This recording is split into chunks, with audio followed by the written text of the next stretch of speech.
et bienvenue dans cette nouvelle vidéo et surtout bienvenue dans ma nouvelle cuisine. Voilà, c'est une pièce où il y a plein de luminosité, ça va être hyper chouette pour faire des vidéos. Donc aujourd'hui je vous retrouve pour une nouvelle journée dans mon assiette et il va s'agir d'une journée dans mon assiette spéciale plat et cuisine japonaise. Donc j'espère que ça vous plaira, moi je suis trop excitée, j'adore la cuisine japonaise. Donc c'est parti, juste un petit disclaimer avant de commencer, je ne prétends pas connaître toutes les habitudes japonaises. Donc la première étape, ça va être de venir rincer le riz. Donc voilà, j'ai pris du riz semi-complet voilà, de Méditerranée. Pour ce genre de riz, les Japonais n'utilisent pas forcément du riz shinodé en fait pour les sushis. Donc voilà, n'importe quel riz fait l'affaire.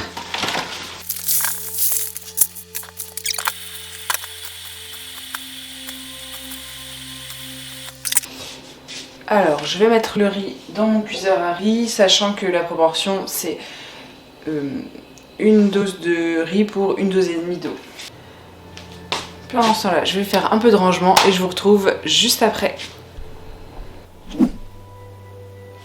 Donc ensuite, on va préparer la soupe miso. Donc première étape, ça va être de faire bouillir de l'eau avec du bouillon. Donc là, moi, je vais prendre du bouillon de légumes.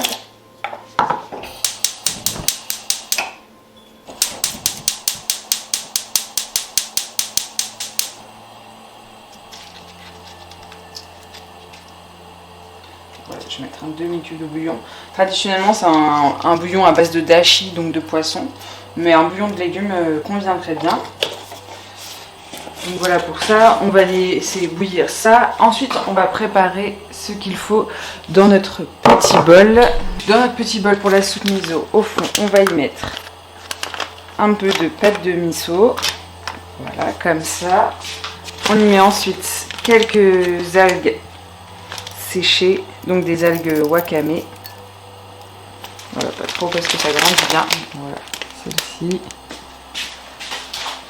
Et on vient également y mettre un peu de tofu. Et il ne restera plus qu'à verser le bouillon dessus. Donc je vais venir présenter mon petit tsukemono de carottes.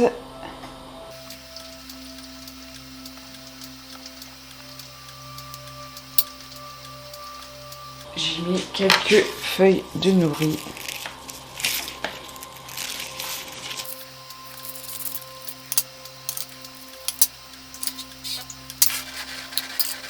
Et enfin, un tout petit peu de graines de sésame dessus. Et voilà, le premier petit plat est prêt. Alors, notre bouillon pour le miso est bien chaud. On va venir le verser. Et voilà, notre miso est prêt, on va le laisser fondre un peu. Il ne restera plus que le riz et notre petit déjeuner sera prêt. Ah non, je vais aussi faire du thé sencha, voilà, qui vient du Japon, donc un thé vert traditionnel du Japon. Voilà.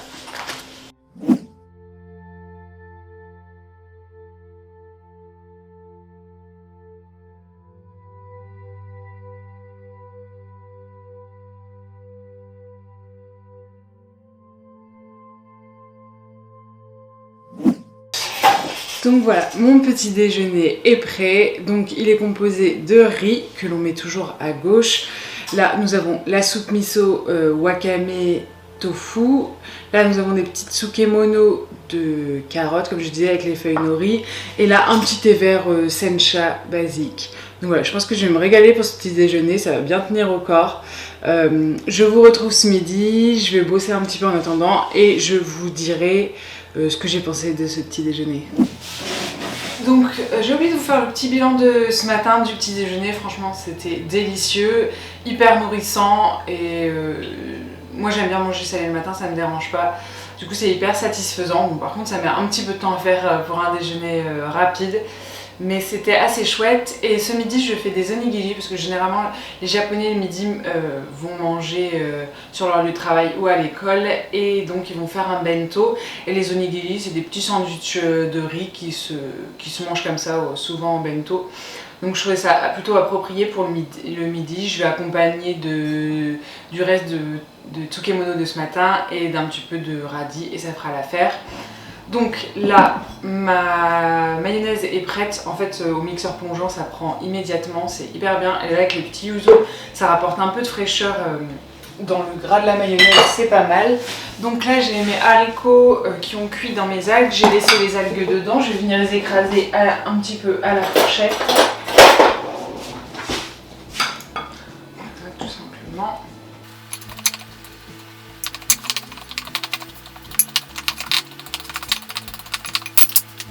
Même venir avec un fouet les écraser, ça ira plus vite.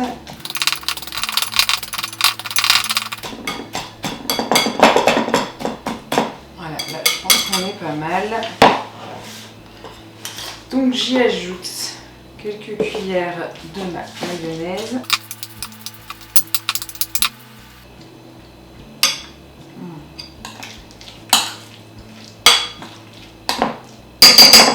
C'est hyper bon.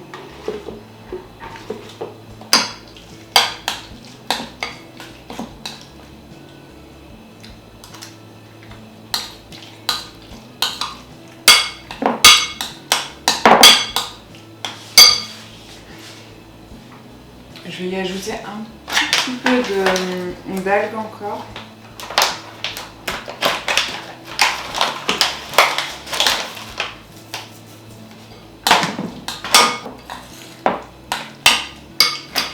Et voilà, on est bon pour ma garniture.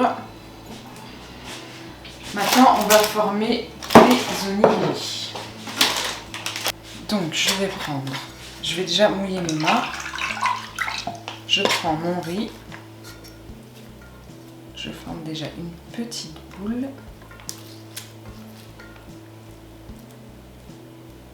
J'y mets un peu de ma préparation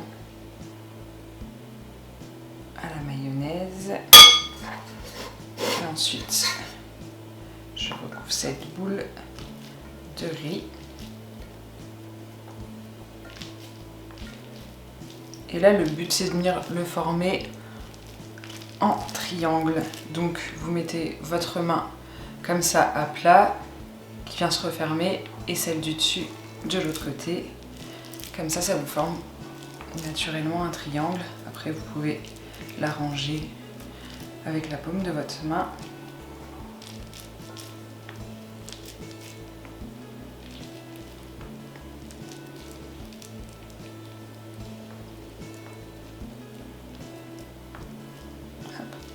Et voilà, le premier est formé et on va faire comme ça pour tous les autres.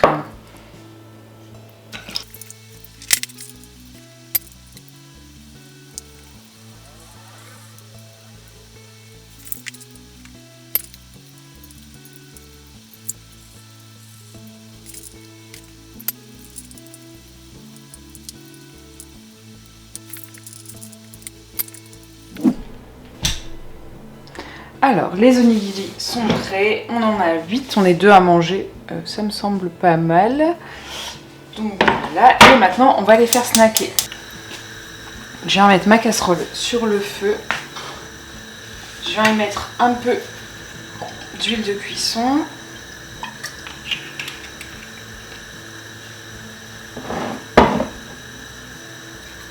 Et un peu de sauce soja. J'attends que ça chauffe un peu et après je viendrai y mettre mes onigiri. Donc voilà, là ça commence à bouillir. Je vais y mettre mes onigiri.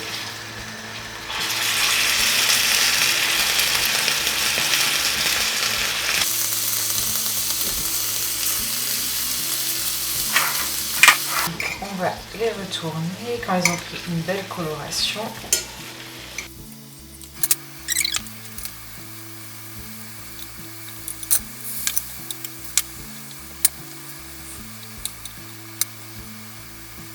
Ils sont bien snackés. Maintenant, on va pouvoir présenter le plat. Donc voilà, je vais faire la présentation. Je ne vais pas présenter dans des bento puisqu'on va manger sur place. Donc première étape, c'est de découper des petites bandes dans une feuille de nori et de venir les placer sur vos onigiri. Hop.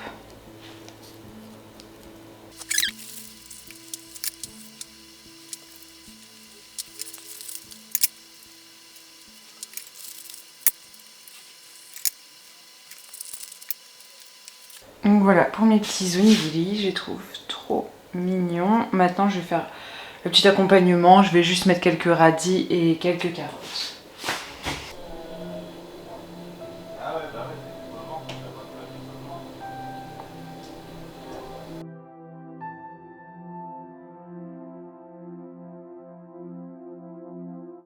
Donc voilà ce qu'on va manger ce midi.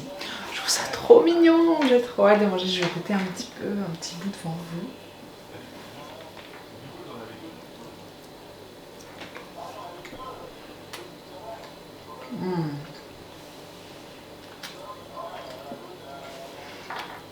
C'est vraiment bon.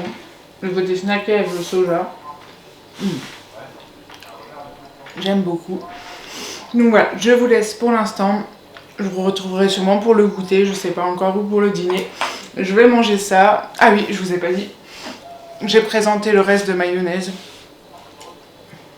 au milieu comme ça, avec des petits radis et les tsukemono de carottes qui restaient ce matin. Je trouve ça trop mignon. Donc voilà, à tout à l'heure. Et je vous retrouve pour le goûter. Donc pour le goûter, je vais faire tout simple. Généralement, aux Japonais, ils mangent ça leur arrive surtout pour les enfants, comme chez nous, de manger un petit goûter et de manger un petit snack sucré ou salé. Donc moi, j'ai décidé de manger des petits mochi glacés.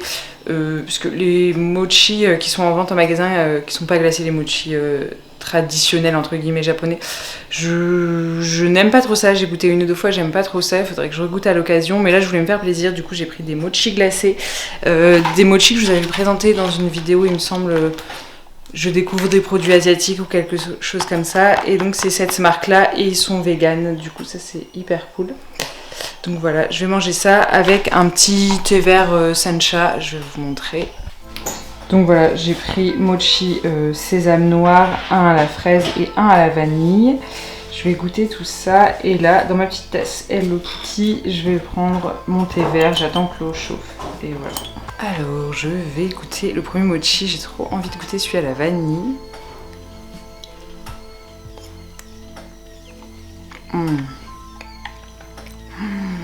Oh mon dieu, c'est tellement bon.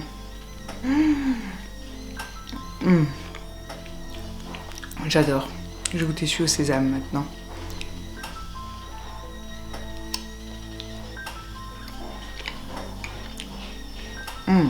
Hyper bon aussi. On sent bien le sésame, mais c'est bien sucré. Hyper agréable. Et enfin celui à la fraise.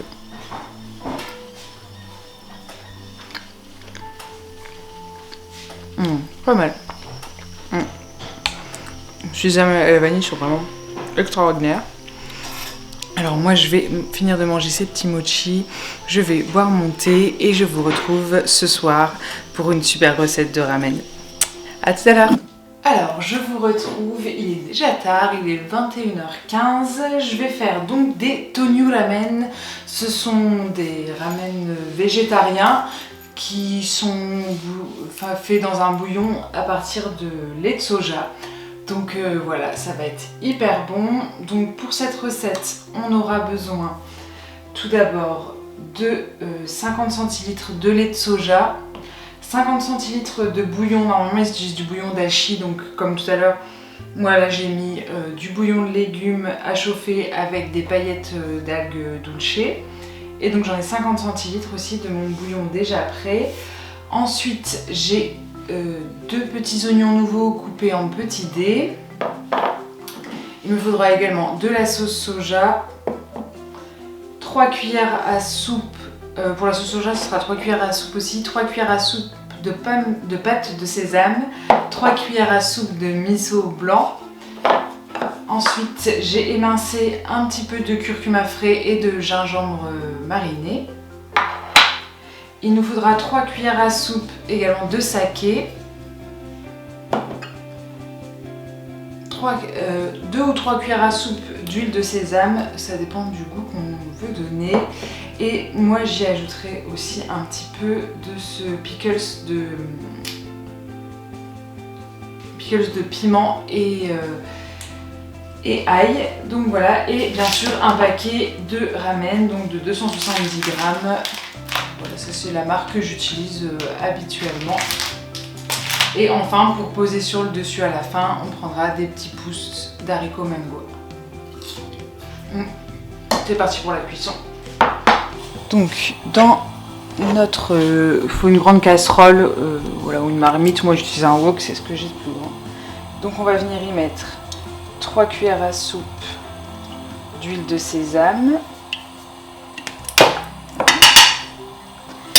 Avec un petit peu, donc vous pouvez simplement prendre de la purée d'ail, voilà, avec un peu de piment. Moi je vais utiliser ça, j'aime beaucoup ça en ce moment. Donc on va y aller avec parcimonie. On va y mettre juste, voilà, comme une cuillère à café. On va faire revenir un tout petit peu ça pendant quelques secondes. Maintenant on y ajoute le curcuma et gingembre. On vient y mettre ensuite le miso, 3 cuillères à soupe de saké. Et là, on va laisser bien fondre le miso. Je vais y mettre le blanc de la ciboule. Je vais garder un petit peu de verre pour vous mettre au-dessus.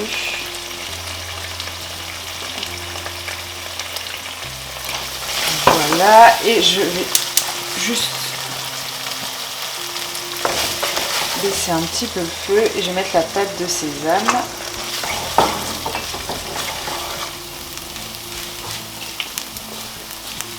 Maintenant j'y ajoute 3 cuillères à soupe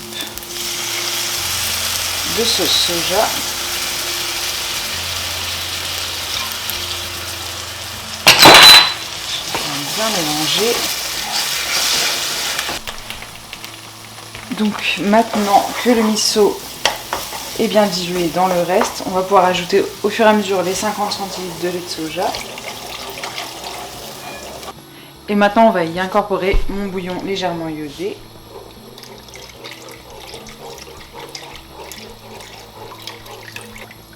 Et ça on va le laisser à feu doux, tout doucement pendant qu'on prépare les nouilles. Alors pour les ramen, il suffit de faire ce qui est marqué sur le paquet, donc de les cuire dans une eau bouillante pendant 4 minutes. Donc au bout de 4 minutes, on va venir égoutter nos pâtes et les passer à l'eau froide.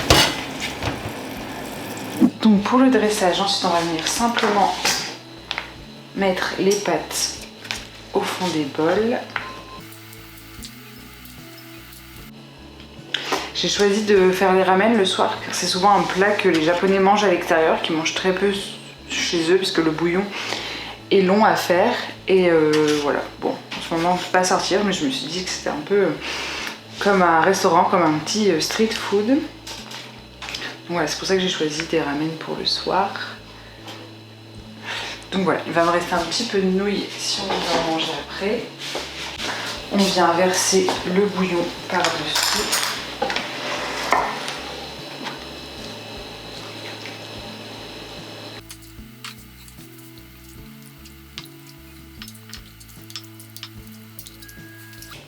Ensuite, je vais rajouter quelques haricots mungo crus.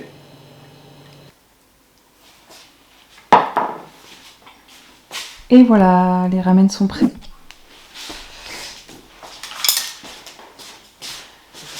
Donc voilà, mon repas de ce soir est prêt. Je vais goûter.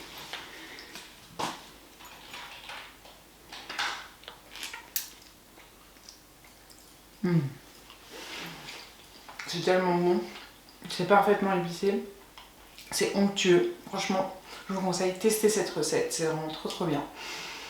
Et voilà pour ma vidéo, petit bilan, je me suis régalée. Même ce midi, je vous avais peut-être pas fait un retour, mais franchement, je me suis régalée toute la journée.